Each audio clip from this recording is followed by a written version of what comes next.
Hello children, welcome to grade 6 mathematics lesson. Today we are going to discuss about the 8th lesson, that is directions. I'm Himanshu Gamage from Anand Palika Vidyalaya, Colombo 10. Today I'm going to teach you the lesson. Before moving to the lesson, I want you to know what you're going to learn by studying this lesson. By studying this lesson, you will be able to identify the 8 directions, express the location of a place from a given location in terms of the 8 directions, identify the horizontal and the vertical. Let's move on to our lesson. First of all, we are going to discuss about main directions. So what are the main directions? Those are north, south, east and west. You have learnt about the main directions before as well, but you can draw and denote these main directions as I have mentioned on the figure. There, have you ever noticed in between two directions you can see a right angle? Isn't that so? Right. Now next have a look at this figure. Now there is a child in the figure. Consider this child as you. Now the child is facing the direction which sun rises. So you all can do this small activity at home and we can find the 4 main directions using this activity. Now your hands are stretched, so we can come to 4 conclusions using this small activity. First one is the direction you are facing to is east. Next you can say the direction behind you is west. Then we can say the direction towards your right hand is south. Finally, the direction towards your left hand is north. Have you seen this sign before? Yes, isn't that so? We usually use this sign in maps to denote north. Usually we don't denote all 4 main directions on a map. We only denote north. Then using north, you can find out the other 4 directions as well. So here it's a map of the world. Here also they have mentioned what north is. Now have a look at this figure. It's a map of Sri Lanka. There also we have to mention what north is.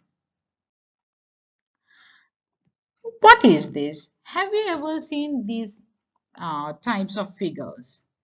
It's a plan of a house. There also we have to denote what north is. See in this figure it's little bit different. The north is not on the place that we have used to see. Isn't that so? That's because according to their drawing, the north is there in the mentioned direction. That's why they have mentioned like that. Now what is this? Have you ever seen this instrument? That is called the compass. The compass is used to accurately find the direction from a given position. Now think about going to a trip to a forest. There you can't see any directions. Therefore, it's better to take a compass with you. Isn't that so? Then, how to find the direction using the compass? Can you see a red color arrowhead in this compass? Now, that red color arrowhead always faces towards the north direction. Therefore, you can find the north using the compass. So, the direction which gives using the compass is always accurate. Right. Since we have learnt about the 4 main directions, we'll do some questions and see whether you have understand the lesson correctly. Right. There is a figure in this slide. There's a girl and around her we can see some objects.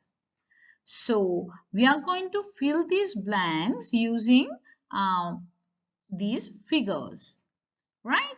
Okay, the first one, there is a ball in the blank direction of the child. So what should be written to the blank? Where is the ball? That is in the south direction of the child, isn't that so? So we can fill the blank using the word south. Second one, the tree is situated to the blank of the child. Right. Here you can see the tree that is situated in which direction? It's in the east of the child. So you can fill the blank using the word east. Third one, the well is situated to the blank of the child. Here you can see the well that is in the west direction. So we can say the well is situated to the west of the child.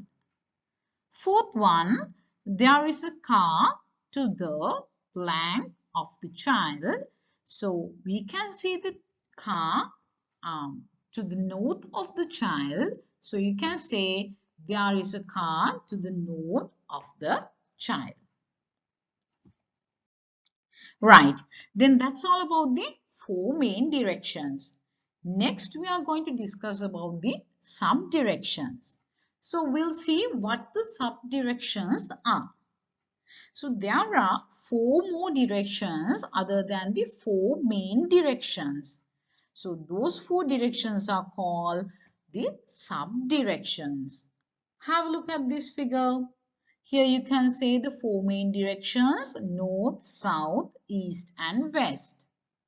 In between north and east, you can see the direction of northeast. In between east and south, you can see the direction of southeast. In between west and south, you can see the direction of southwest. And in between north and west, you can see the direction of northwest. Now, it's very easy to by heart the four sub-directions since you can remember the four main directions.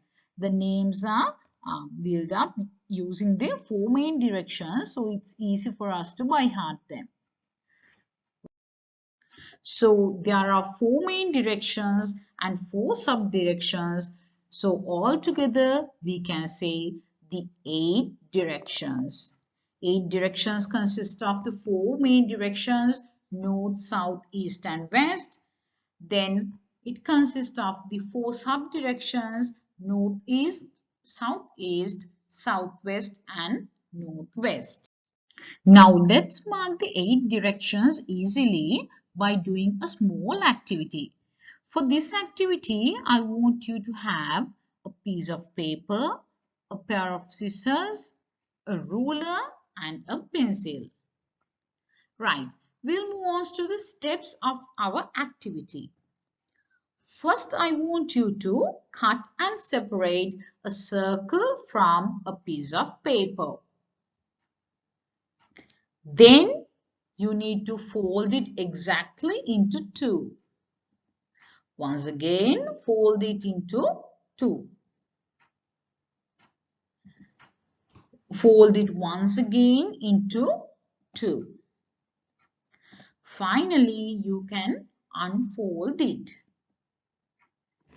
Next, paste the circle on your book and mark the 8 directions as given below. Since you have folded the circle several times, you can see some lines on the circle.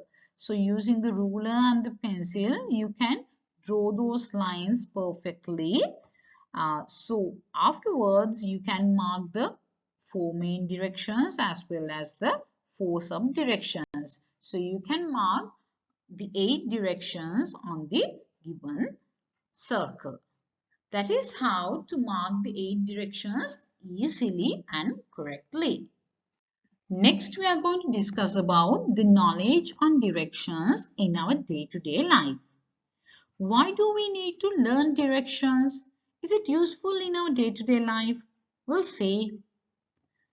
When you want to draw a plan for a house, we need to know the directions. We have to know in which direction the sun is going to rise. Then only we can decide where to put the windows, where to put the door, likewise. So we need to have a knowledge on directions to draw plans for houses. Next, when we want to go somewhere, we need to know the directions, or else we won't be able to reach the correct location. Then, when it comes to our New Year celebrations, they also, have you ever noticed, it's given the auspicious time and the direction as well. There's an auspicious time and a direction for us to cook, for us to eat.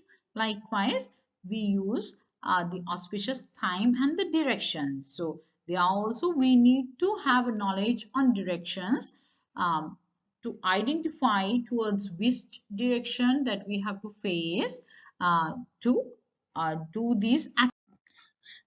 And there's a belief of some people to consider about the auspicious time and the direction when they are doing a good thing. Like to build a house, to feed the child for the first time, likewise. Then also we have to have the knowledge of the directions.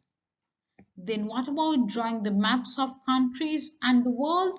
Then also we have to know about directions to draw the maps correctly and mark places on the map correctly. Right. Now we are going to do a small activity once again. Now in the figure, can you see a butterfly and Kumudu? Kumudu is the girl on the middle. Now Kumudu wants to meet the butterfly. So, we'll give her the direction where the butterfly is so she can walk towards the butterfly and find it. Right? Okay. Now the first figure. Now Kumudu is there in the middle and the north is marked there and we can see the butterfly towards her west. So we can ask Kumudu to walk towards her west so she can meet the butterfly there. Okay, now the butterfly has flown to another place. This time it's towards the northeast of Kumudu. So we can say, we can ask Kumudu to walk towards her northeast, then she can find the butterfly. Now have a look at this figure. Here we can see a child. Around her we can see some objects and some places. So let's help her to find these objects and the places using our knowledge on directions. So we can say if she walks towards her north, she can find the car. Towards her south, we can see the tree. If we ask her to walk towards her east, she can find the stones. Towards her west, there is the elephant. And we can see the house towards her northeast. And then the hospital is there towards her southeast. Then you can see the core-wheel towards her southwest.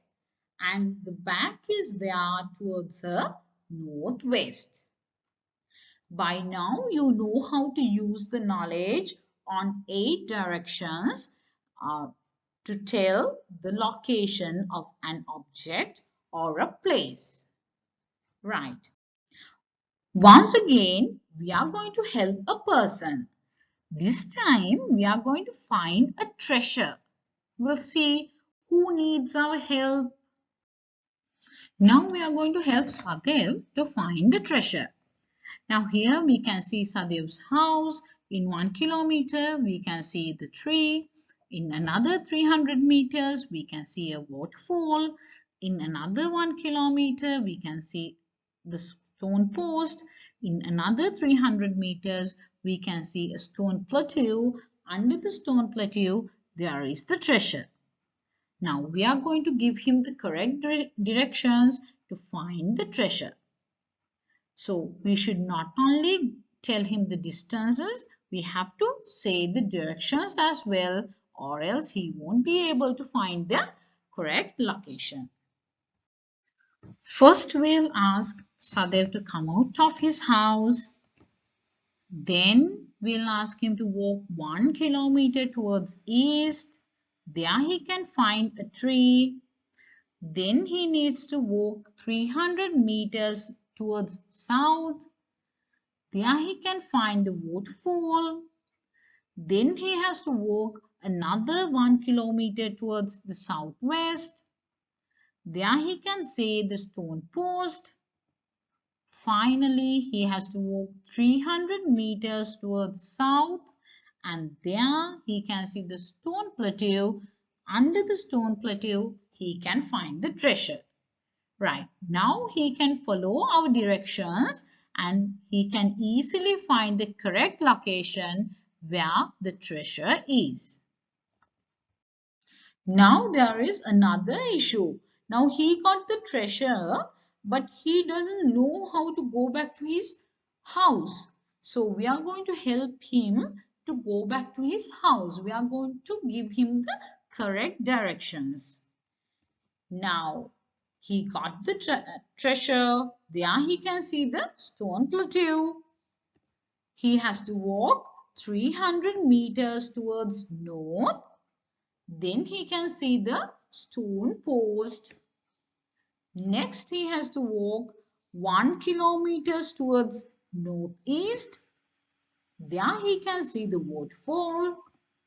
After that he has to walk 300 meters towards north and he can find a tree there. Finally, he has to walk 1 kilometer towards west and then he can reach his house. Right. Now we have helped Sadev to find the treasure and once again take it to his house as well. Right. Now I think you got a better understanding about the 8 directions. Then we are going to move on to the other part of our lesson. Apart from the directions, there are 2 other concepts which are necessary to describe the location of an object. So what are these concepts? We'll see. Those are horizontal and vertical. What are these? We'll see. A flat surface which is not inclined is said to be in a horizontal plane. Right. Now can you see a flat surface in this figure? The flat surface is not inclined. That means there's no slant there. Therefore, we can say it's a horizontal plane. And there I have drawn some straight line segments on the horizontal plane. What can you say about these straight line segments? Are these horizontal lines or not? We'll see.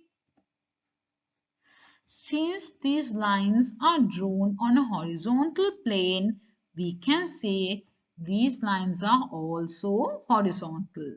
So we can come to a conclusion as any straight line which lies on a horizontal plane is called a horizontal line. Right. Now we know about horizontal lines and horizontal surfaces. Next, we are going to discuss about the vertical. Right. Have a look at this figure first. Now, it's a grandfather clock. Have you ever seen these types of clocks? These are still available in some houses. Actually, I want you to have a look at the pendulum lyre of this grandfather clock. Now we can see the pendulum lyre is hanging on the clock. Therefore, it's vertical in this figure. So in this clock, the pendulum lies vertical. So if we can say if a plane contains a vertical line, then it is a vertical plane. Since the pendulum lies vertical, we can say the clock itself hung on a vertical surface or on a vertical plane. Previously, I have told you that any straight line segment drawn on a horizontal surface are also horizontal lines. So, we are going to check whether the same theory is going to apply on vertical lines or not. So, for that, we are going to do a small activity. I want you to draw these lines on a vertical plane. Right, we'll imagine that these lines are drawn on a vertical plane. Now we'll consider one line and another. Then we'll going to figure out whether these are vertical lines or not. What about the first one? Is it a vertical line? No, it is not. We can see a slant there, therefore it cannot be a vertical line. Then what about the second one? Yes, it is a vertical line. Then what can you say about the third one and the fourth one? There also we can notice a slant. Therefore, those are not vertical lines. So that means we can come to a conclusion as all the lines on a horizontal plane are horizontal lines, but only some of the lines on a vertical plane are vertical lines. Right. Now have a look at this table. Now we can see the working space is a horizontal plane. Then what about the sides of the table? Those are vertical planes. There I have marked a horizontal edge as well, and there's another vertical edge is also marked. So you should be able to identify the horizontal planes or horizontal surfaces, vertical planes or vertical surfaces, horizontal edges and vertical edges of any object that is given. Right, we'll move on to another object. Now here comes a chair. There are also the seating area is horizontal, or else we won't be able to sit there, isn't that so? So it's a horizontal plane. So there I have marked the horizontal edge as well. There are so many horizontal edges. I have just marked only one. Then the backrest is a vertical plane. And when we consider about the legs of the chair, there you can find vertical edges. Right. We'll next consider about a cuboid. As we all know, there are 12 edges and 6 faces in a cuboid. Isn't that so? So when we consider about the 12 edges, if we are going to position the cuboid as given on the figure, here we can see there are 4 vertical edges and 8 horizontal edges.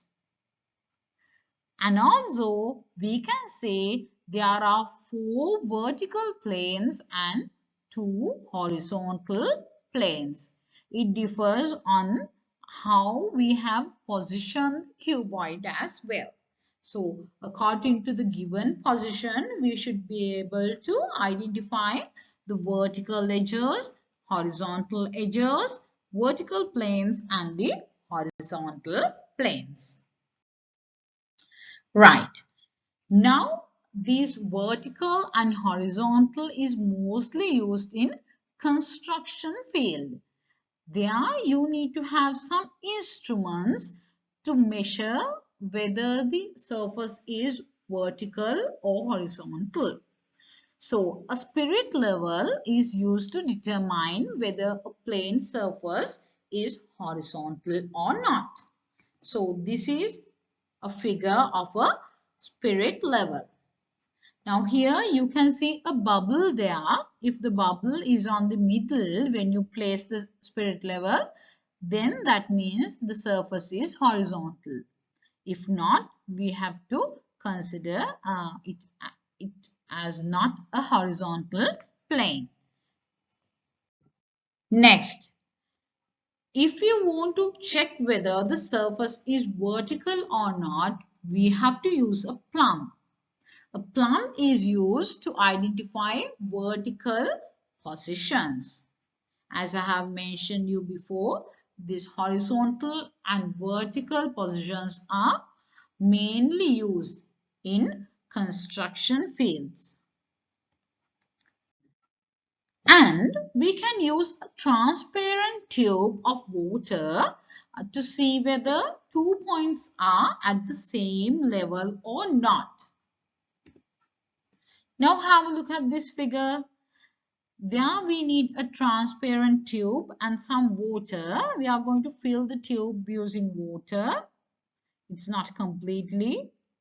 And we have to place the tube on 2 points of the surface. Then we can check whether the 2 points are on the same level or not. If the 2 points are on the same level, you can get the same level on the water on the tube as well. Right. Now here in this case, they have marked 3 points P, Q and R. If we place the two ends of the transparent tube on P and Q, we can see that the 2 points are on the same level. But if we position the two ends of the transparent tube on Q and R, we can observe that those 2 points are not on the same level. So we can say P and Q are on the same level, but Q and R are on different levels. That is how to use a transparent tube to check whether 2 points are at the same level. Right. By now, we have come to the end of our lesson. Today, we have learned so many things on directions. So, I'm going to summarize my lesson. First of all, we have discussed about the four main directions and four sub-directions. So, four main directions were north, south, east and west. Four sub-directions were northeast, southeast, southwest and northwest. So, altogether, we can consider those as the 8 directions. Then we have described the location of a place using the 8 directions. Next, we have expressed the location of a place from a given location in terms of the 8 directions. Finally, we have identified the horizontal and the vertical surfaces. At the same time, we have learnt about the horizontal line, horizontal edges, vertical lines and vertical edges as well. So that's it about the lesson directions in grade 6. So let's meet in another lesson. Thank you.